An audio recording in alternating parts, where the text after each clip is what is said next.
Hello friends, welcome to Srirajan. March 24, 2007 Linda சேங்கிறவங்க coffee ஷாப்புக்கு போய் ஹெச்ஏ ஹைசேங்கிறவர் இங்கிலீஷில் ஒரு டவுட் இருக்குது, அதை கிளியர் பண்ண சொல்லி கேட்டிருக்காரு. அவரை போய் மீட் பண்ணிட்டு வந்துடுறேன்னு சொல்லி அவங்க ரூம்மேட் கிட்டலாம் சொல்லிட்டு போயிருக்காங்க.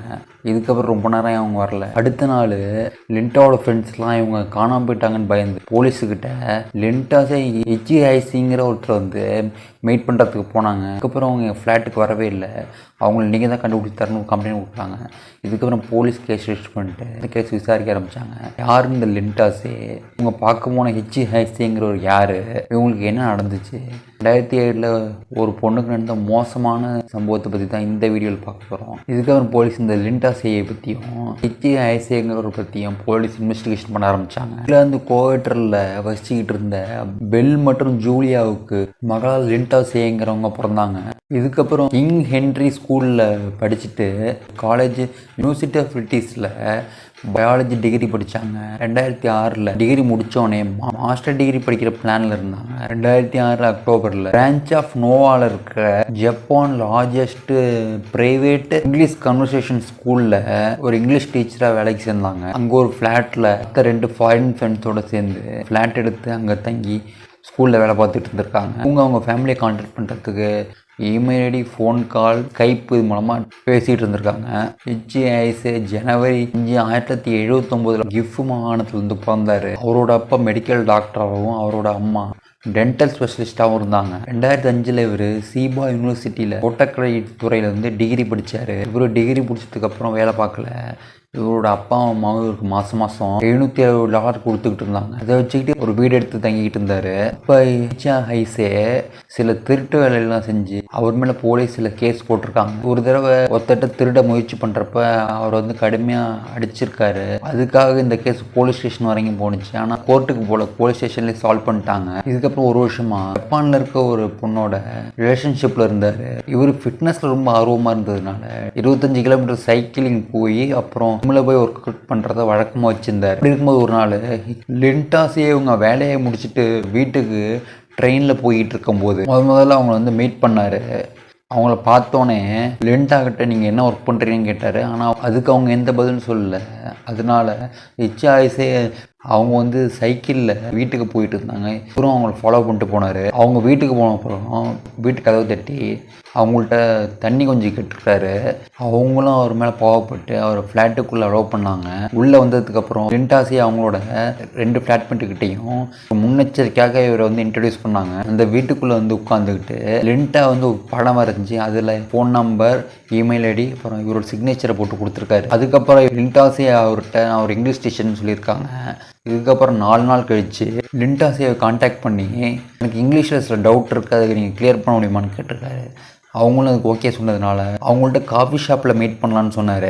இவங்க மீட் பண்ணுற இந்த விஷயம் அவங்க ஒர்க் பண்ண ஸ்கூலுக்கும் தெரியும். லிண்டா அவர் மீட் பண்ணுற போகிறப்ப அவங்களோட ரூம்மேட்டுக்கிட்டலாம் ஹெச்ஏ ஹைசேயை வந்து பார்க்க போகிறேன்னு சொல்லிட்டு போயிருக்காங்க. 24 மார்ச் 2007 அன்னைக்கு இவங்க 2 பேரும் காஃபி ஷாப்பில் மீட் பண்ணிக்கிட்டாங்க. அவரோட டவுட்டை இவங்க கிளியர் பண்ணதுக்கு அப்புறம் 2 பேரும் காஃபி ஷாப் விட்டு வெளில வந்தாங்க.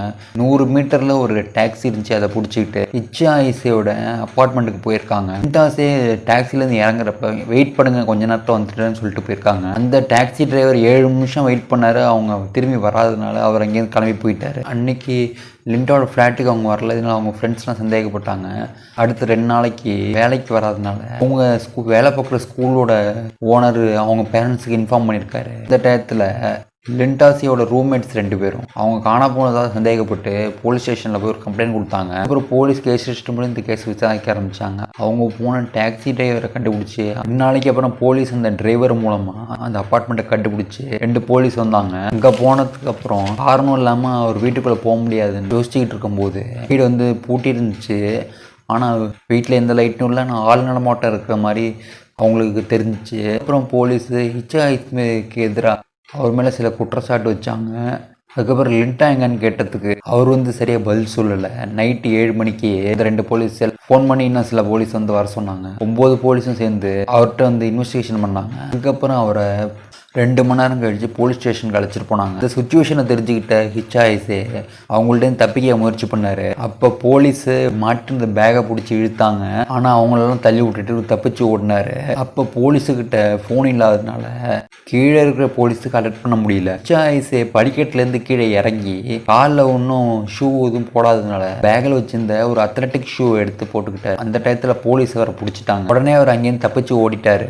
போலீஸ் அவரை தொடர்ந்து தேட ஆரம்பிச்சாங்க. அந்த டயத்தில் போலீஸ் அவரை பார்க்கும்போது ஜிம் கிளாத்தெல்லாம் வாஷ் பண்ணுறதுக்காக கையில் வச்சுருந்தாரு. அதனால பாத்ரூமில் ஏதாவது கிடைக்குமோன்னு போலீஸ் சந்தேகப்பட்டு அந்த வீட்டுக்கு போனாங்க. அங்கே போய் சில போலீஸ் சர்ச் பண்ணிக்கிட்டு இருந்தாங்க. அந்த டயத்தில் பக்கத்து வீட்டில் அவரை பற்றி விசாரிச்சாங்க. அப்போ அந்த வீட்டில் ஏதோ மெட்டல் அடிக்கிற சத்தம் கேட்டதாக அவங்க சொன்னாங்க. அப்புறம் அந்த வீட்டுக்குள்ளே போய் சர்ச் பண்ணி பார்த்தப்ப அந்த வீட்டோட ஹாலில் வாத்டப் பால்கனிக்கு இழுத்துட்டு போன மாதிரி அடையாளங்கள்லாம் இருந்துச்சு.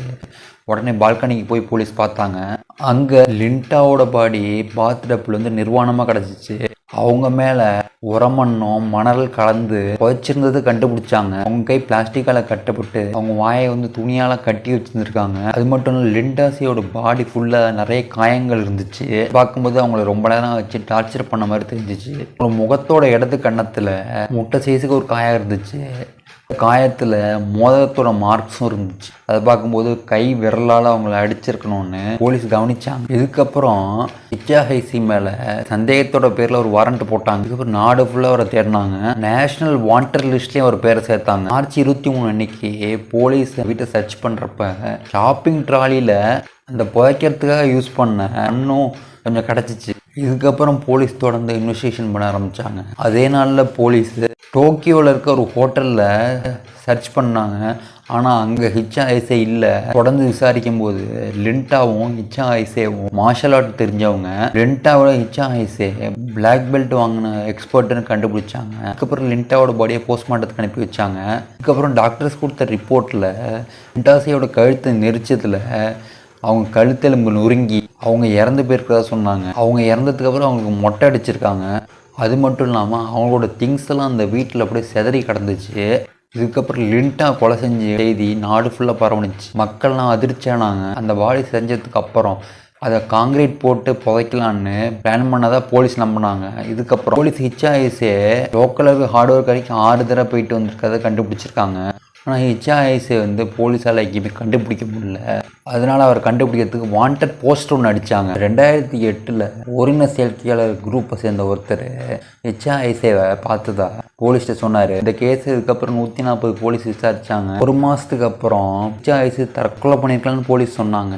ஆனால் லிண்டாசையோட பேரண்ட்ஸு விசாரணையை தடுக்கிறதுக்கு தந்திரமான செயலை செய்கிறதா போலீஸ் மேலே குற்றம் சாட்டினாங்க. ஜப்பான் போலீஸு லிண்டாவோட ஃபேமிலி மெம்பர்ஸ்டையோ பிரிட்டிஷ் ஃபாரின் அண்டு காமன்வெல்த்துக்கிட்டையோ இந்த கேஸை பற்றி எந்த தகவலுமே சொல்லலை. 15 ஜனவரி 2009 ஜப்பான் டுடேங்கிற ஒரு பத்திரிகையில் ஒரு ஆர்டிக்கல் ரிலீஸ் பண்ணாங்க.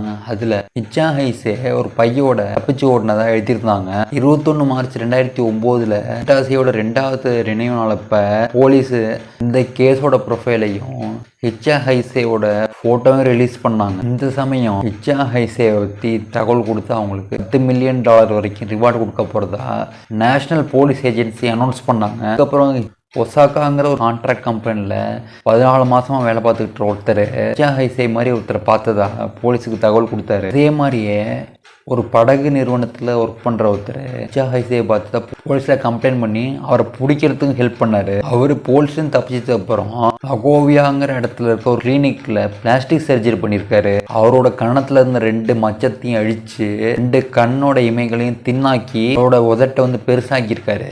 அவர் பல முறை காஸ்மெட்டிக் சர்ஜரியும் பண்ணதா அவருக்கு ட்ரீட்மெண்ட் கொடுத்த டாக்டர் போலீஸ்கிட்ட சொன்னார். ஆனால் அவர் கடைசியாக ஒரு ஆப்ரேஷன் பிளான் பண்ணிட்டு அதை பண்ணாமல் விட்டுட்டாரு. அவர் போலீஸுக்கிட்ட அவர் சர்ஜரி பண்ணுறதுக்கு முன்னாடி எடுத்துக்கிற ஃபோட்டோவை கொடுத்தாரு. அதை அவங்க பத்திரிகையில் வெளியிட்டாங்க. அது மூலமாக நவம்பர் 10, 2009 ஒகினாவில் இருக்க ஒரு கடற்கரையில் ஒரு படகுல தப்பிச்சு போக முயற்சி பண்ணும்போது போலீஸ் இவரை அரெஸ்ட் பண்ணாங்க. அரெஸ்ட் பண்ணி இவரை விசாரித்தப்ப இவர் எந்த தப்பையுமே ஒத்துக்கல. ஆனால் 23 நாள் குற்றப்பத்திரிகை இல்லாமல் அவர்கிட்ட விசாரணை நடத்தினாங்க. இதுக்கப்புறம் டிசம்பர் 2 அவர் கோர்ட்டில் ஆஜர்படுத்தினாங்க. முதல்ல அவர் மேலே ஒரு பொண்ணை ரேப் பண்ணி கொலை பண்ணதா அவர் மேலே சார்ஜஸ் போட்டாங்க. அதுக்கப்புறம் ஹிச்சாஹைசே இந்த கொலையில் எனக்கு சம்மந்தம் இருக்குன்னு சொன்னார். லிண்டாசே அவனை கொலை பண்ணணும்னு நினைக்கல. லிண்டா அவனை ரேப் பண்ணுறப்ப அவங்க ஹெல்ப் பண்ண சொல்லி கத்துனாங்க. அதில் அவங்களுக்கு மூச்சுத்திறனில் ஏற்பட்டு அவங்க இறந்து போயிட்டதா அவன் வந்து கோர்ட்டில் சொன்னான். இதுக்கப்புறம் ஹிச்சா ஹைசேவுக்கு ஆயுள் தண்டனை கொடுத்தாங்க. 2010 வரைக்கும் ஜப்பானில் 10 பேருக்கு தான் மரண தண்டனை கொடுத்துருக்காங்க.